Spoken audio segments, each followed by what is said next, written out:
सबने मिलकर सजाई अपना प्यार।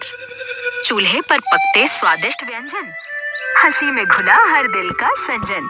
एलपीजी आया, हुई मुश्किल दूर, एकता और मेहनत से चमका गांव का सूर।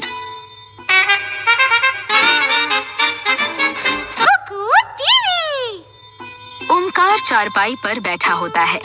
घर के अंदर रसोई में उसकी माँ लता खाना बना रही होती है।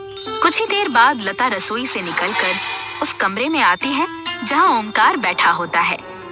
अरे बेटा ओमकार, क्या तुमने एलपीजी सिलेंडर का नंबर लगा दिया था? नंबर तो 8 दिन पहले ही लगा दिया था माँ, पर अभी तक आया ही नहीं है। हे भगवान, अगर आज सिलेंडर नहीं आया तो कल के लिए कुछ नहीं हो पाएगा। इसी बीच मालती उनके घर पहुंचती है। अरे लता दीदी, क्या आपके घर पर एलपीजी सिलेंडर बाकी है? हमारे घर पर भी आखिरी सिलेंडर बचा है, जो अब किसी भी वक्त खत्म हो जाएगा। सिलेंडर का नंबर तो लगाया है, पर अभी तक आया नहीं। क्या ये प्रॉब्लम हमारे ही गांव में हो रही है या बाकी जगह भी? पिंकी के पापा ने कहा था कि शहर में भी एलपीजी सिलेंडर की दिक्कत चालू है। लगता है ये दिक्कत अब लंबी चलने वाली है। तभी लता को याद आता है कि उसने खाना गैस पर छोड़ दिया है। अरे अरे, मैं तो भूल ही गई, रुको।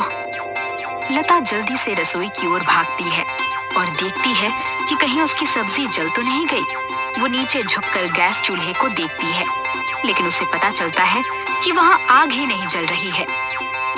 लो, हमारे यहाँ का सिलेंडर भी खत्म हो गया। मालती और ओमकार भी घबरा कर रसोई में पहुंच जाते हैं और चिंता में वहीं खड़े रहते हैं। शाम को गांव के लोग चौपाल में इकट्ठा होते हैं। सरपंच बैठा होता है और बाकी लोग भी उसके आसपास बैठे होते हैं। ओमकार, मालती और लता भी भीड़ में होते हैं। वे बाकी गांव वालों के साथ आगे खड़े रहते हैं। गांव में एलपीजी की समस्या बढ़ गई है। लोगों ने 2 हफ्ते से ऊपर नंबर लगाए थे, फिर भी उन लोगों को सिलेंडर नहीं मिला है। हाँ सरपंच जी, हमारे घर में तो कल ही एलपीजी खत्म हो गई। हम 2 दिन से बस बचा हुआ खाना खा रहे हैं, पर अब तो वो भी खत्म होने को है। ऐसे तो गांव में काफी दिक्कत हो जाएगी, लोग तो भूखे रह जाएंगे। सरपंच जी, क्या आप कुछ कर नहीं सकते इस बारे में? हाँ सरपंच जी, क्या आप सरकारी ऑफिस में जाकर कोई आवेदन नहीं डाल सकते गांव की इस समस्या के लिए?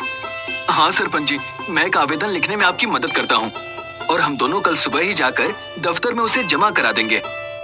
ठीक है बेटा, कल हम जाकर वहाँ से कुछ इंतजाम करके आते हैं। सभी लोग अपनी सहमति में सिर हिलाते हैं।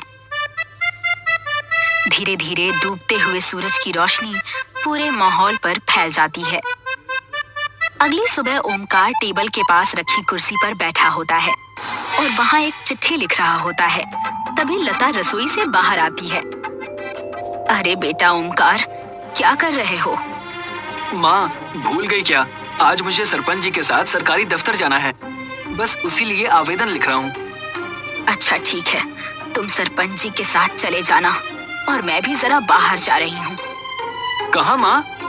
मैं मालती के घर जा रही हूँ, वहाँ उसकी मदद करने। मदद? कैसी मदद और क्यों? अब घर में कुछ काम तो बचा ही नहीं बेटा, तो सोच रही हूँ उसके गौशाला में जाकर गोबर के उपले बनाने में उसकी मदद कर दूँ। अच्छा ठीक है माँ। इसी बीच सरपंच ओमकार के दरवाजे पर आ पहुँचता है। ओमकार बेटा। ओमकार उठता है और अपनी माँ लता के साथ बाहर चला जाता है। ओमकार और लता घर से बाहर आते हैं। लता वहाँ से चली जाती है और ओमकार सरपंच के साथ वहीं खड़ा रहता है। बेटा, क्या आवेदन की तैयारी हो गई? हाँ सरपंच जी, बस इस पर आपके मुझे दस्तखत चाहिए। ओमकार पैड सरपंच की ओर बढ़ाता है।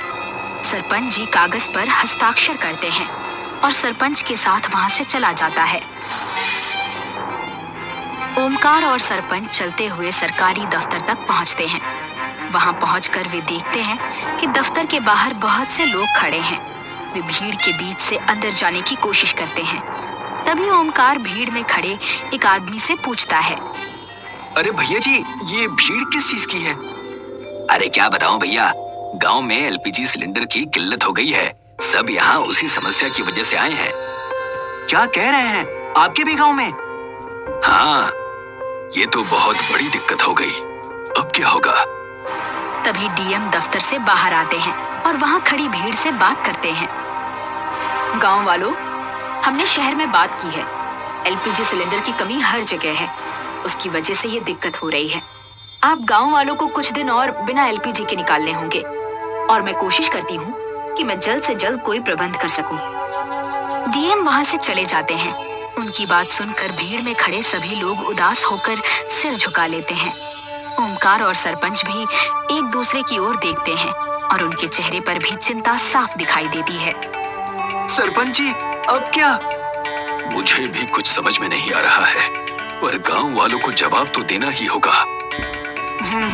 सही कहा आपने। चलो गांव में वापस चलते हैं। जल्दी जाएंगे और लोगों से बात करेंगे तो शायद कोई हल निकल जाए। ओमकार सहमति में सिर हिलाता है और वे दोनों वहां से चले जाते हैं। ओमकार सरपंच के साथ वापस गांव पहुंचता है। चलते चलते रास्ते में उनकी मुलाकात लता से हो जाती है। अरे आ गए आप लोग, क्या बात हुई डीएम मैडम से? दोनों उदास चेहरे के साथ एक दूसरे को देखते हैं और फिर लता की ओर देखते हैं। नहीं, हर गांव में और तो और शहर में भी एलपीजी सिलेंडर की दिक्कत हो रही है। हमें तो ये समझ में नहीं आ रहा कि हम करें क्या। अरे तो अब क्या? हम सब चौपाल चलते हैं, शायद वहाँ बाकी लोगों के साथ कोई उपाय मिल जाए। तीनों चौपाल की ओर